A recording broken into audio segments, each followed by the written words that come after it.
महाराष्ट्राच्या लघु विधानसभेच्या निवडणुका घोषित, नगर परिषद आणि पंचायत समित्यांसाठी निवडणुका होणार। 2 डिसेंबरला मतदान तर 3 डिसेंबरला निकाल, राज्य निवडणूक आयोगाने केली घोषणा। महानगरपालिका निवडणुकांची घोषणा नाहीच, मात्र 42 नगरपंचायती 246 नगर परिषदांसाठी निवडणुका होणार, राज्य निवडणूक आयोगाची घोषणा। दुबार मतदारांची निवडणूक आयोगाकडून दखल, दुबार मतदारांच्या नावापुढे डबल स्टार चिन्ह असेल, दुबार मतदाराला एकाच ठिकाणी मतदान करता येणार।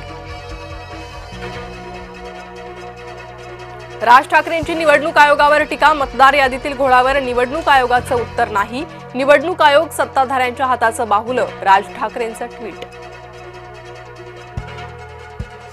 आशिष शेलारांची धाडसी भूमिका, शेलारांची पत्रकार परिषद म्हणजे सरकारची विकेट, शेलारांचं कौतुक करत रोहित पवारांची भाजपला कोपरखळी। सध्याच्या मतदार याद्यांवरच निवडणुका होणार, मनसे आणि मविया आता काय करणार याकडे लक्ष। मतदार यादी जाहीर झाल्यानंतर न्यायालयाचा हस्तक्षेप अशक्य, दाखल याचिकांच्या सुनावणीवेळी उच्च न्यायालयाचं मत। आशिष शेलारांना निवडणूक आयोगाचे अधिकृत प्रवक्ते घोषित करा, केंद्रीय निवडणूक आयोगाला मनसेचं पत्र। मविया जिंकली तीच यादी स्थानिक निवडणुकीत, जिंकलेली यादी असूनही मविया का घाबरतेय, चंद्रशेखर बावनकुळे यांचा शेलका सवाल। मुख्यमंत्र्यांचा वॉर रूम बैठकीत रुद्रावतार, 5 वर्षांची वेळ मागू नका, कंत्राटदारांवर संतापले, 2.5 वर्षात प्रकल्प पूर्ण करण्याचे निर्देश। महायुतीतले मंत्रीच धार्मिक तेढ निर्माण करतायत, शरद पवारांचा सरकारवर थेट आरोप। महाराष्ट्र केसरी सिकंदर शेखला जामीन मंजूर, पंजाबमधील शस्त्र तस्करी प्रकरणी झाली होती अटक, सिकंदर शेखसह 4 जणांनाही झाली होती अटक, सिकंदर शेखला जामीन, इतर 3घांचा जामीन नाकारला। मराठ्यांचा कल ओबीसी आरक्षणातून प्रवेशाकडे, आर्थिक मागास प्रवर्गातून मराठ्यांना प्रवेशाला अडचणी। शिरूर परिसरात बिबट्या जेरबंद, हल्ल्याच्या परिसरातच शिरूरचा बिबट्या जाळ्यात, बिबट्या पकडायला लावले होते 11 पिंजरे। सिंधुदुर्गात पावसानं भात उत्पादक शेतकरी मेटाकुटीला, आंबा काजूचा हंगाम देखील लांबणीवर, परतीच्या पावसानं कोकणातला बळीराजा संकटात।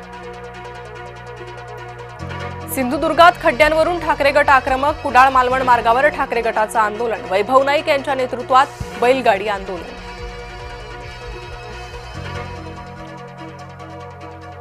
शिक्षक विद्यार्थ्यांना शिकवत नसल्यानं विद्यार्थी आणि पालकांचं अनोखं आंदोलन, वाशिममध्ये शिक्षणाधिकाऱ्यांच्या दालनात भरवली विद्यार्थ्यांची शाळा। कानपूरमधील पोलीस उपअधीक्षक ऋषिकांत शुक्ला निलंबित, 10 वर्षात 200 ते 300 कोटींची जमवली संपत्ती, 1-2 नव्हे तब्बल 12 भूखंड, 11 दुकानांची माया। छत्तीसगडमध्ये विहिरीत पडलेल्या 4 हत्तींना वाचवण्यात यश, जेसीबीच्या सहाय्यानं हत्तींना वाचवलं, बालोदा बाजार जिल्ह्यातील घटना।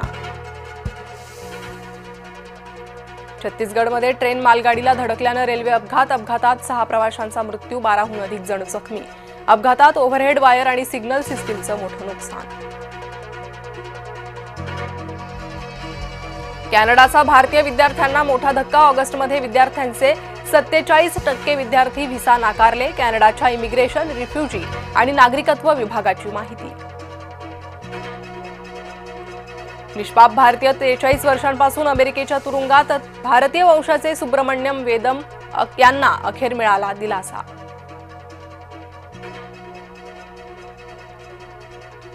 पंढरपुरात छत्रपती शिवाजी महाराजांच्या पुतळ्याचा अनावरण सोहळा, शिवप्रेमींच्या उपस्थितीत नेत्रदीपक अनावरण सोहळा।